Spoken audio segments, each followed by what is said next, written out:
So, you might have noticed, or you can tell by my accent, or I've certainly mentioned it before, I'm from Yorkshire. Now, there's one thing we do love in Yorkshire, and that is a pint. And unfortunately, beer has now, well, beer is now in Yorkshire gone past what we call the psychological barrier of £3. Now, when that happens, it's very interesting to see that people don't buy beer if it goes above £3. In fact, they find it a lot harder to justify on a night out. And I'm going to read some just interesting stuff to do with this, because this is how important sort of pubs and breweries, particularly the explosion in microbreweries that have been over the past couple of years in Yorkshire itself. So earlier this year, research by the Yorkshire Post revealed that almost 700 pubs had closed in Yorkshire in the past decade, with rural areas particularly badly hit.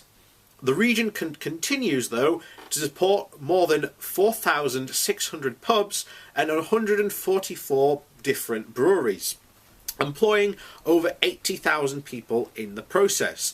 But there are growing concerns that those numbers will continue to fall as hard-pressed consumers abandon evenings out for cheaper nights in with friends and families. New statistics from the British Beer and Pub Association, the BPA, show that the average price of a pint of bitter in Britain's pubs has broken through the £3 barrier for the first time, up by 6p on 2016. Where was it? Here we are. Yes, in Yorkshire, the average price of a pint of beer is now £3.23, above what is paid in places like the North East and Wales, but still comfortably below London's eye-watering standard cost of £4.13.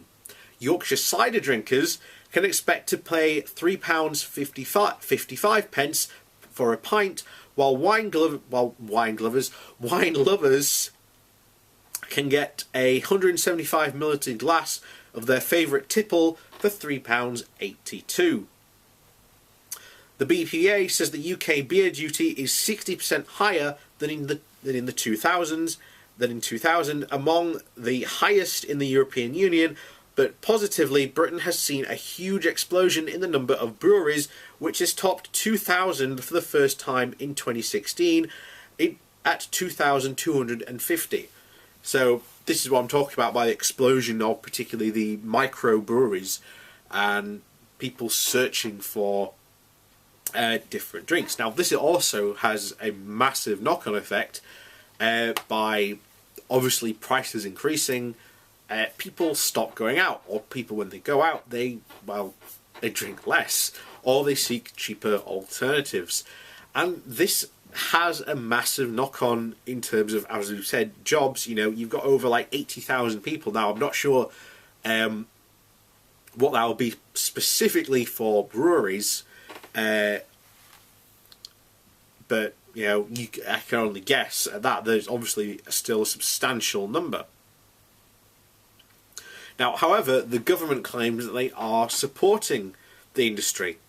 A spokesman for the Treasury highlighted that beer duty tax cuts between 2013 and 2015, as well as business rates relief package in the last budget. Pubs are an important cultural and economic contribution to Yorkshire, and this is why the government is supporting pubs and their customers.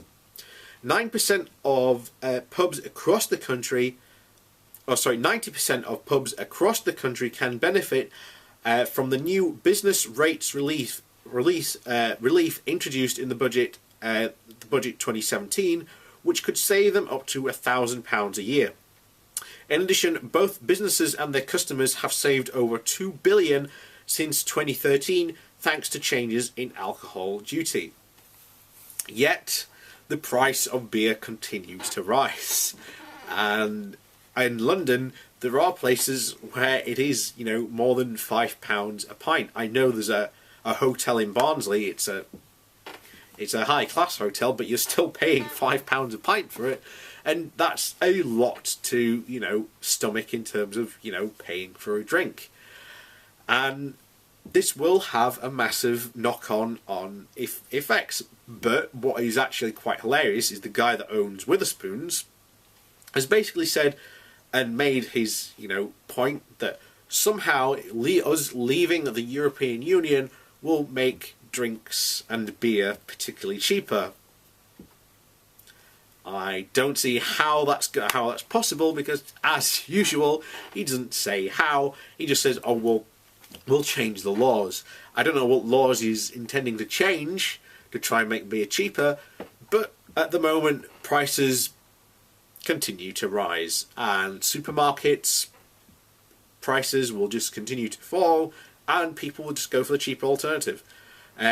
Probably meaning that I think your pubs in your town centre are ultimately going to be safe from this, but I think if you look at, you know, your local pub, maybe down the road, down the street, that isn't in a town centre location, I think it's probably gone, if not on its last legs. In fact, hang on, what was it about? Yes, here we are.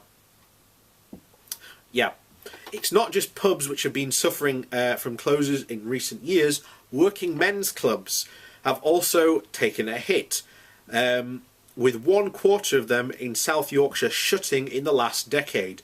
Ken Green, the Barnsley-based General Secretary for the Club and Institute Union, says that closures have been stabilising recently, but 3 have been shut in Sheffield in the past year alone.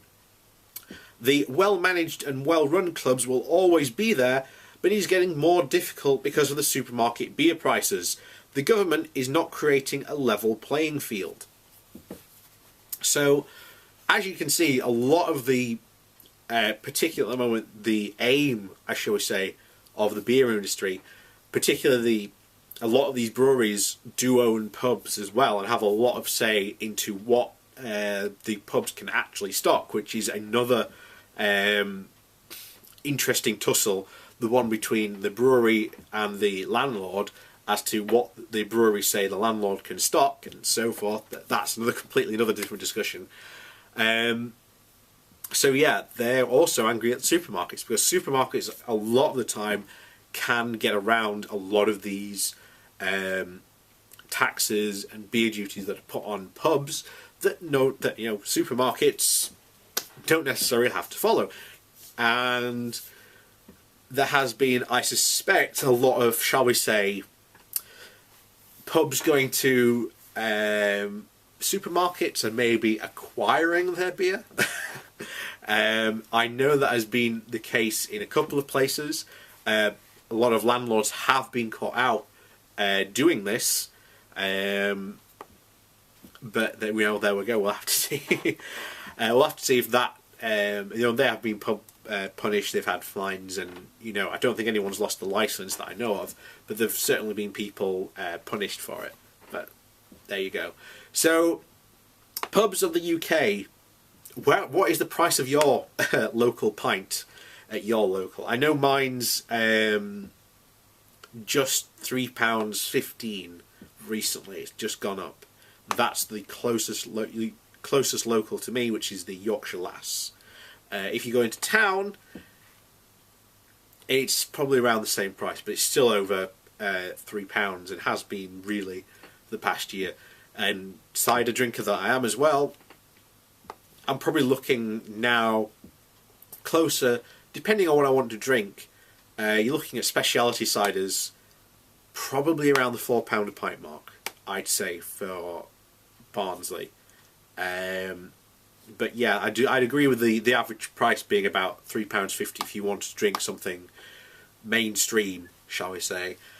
So yeah, I'd like to know what the price of a pint round your local is, or shall we say regional equivalent, because I'd be interested to see what the impacts are really globally, and what you would pay for your local pint, because I'd be interested to see what there is, and then I'd be interested in looking, if for example, what the difference is. Are your pubs in your area or region being hit by different local tariffs if you're from a different country? Do you have regulation that says this or something else? It'd be just interesting to hear from different people from around the world. So let me know.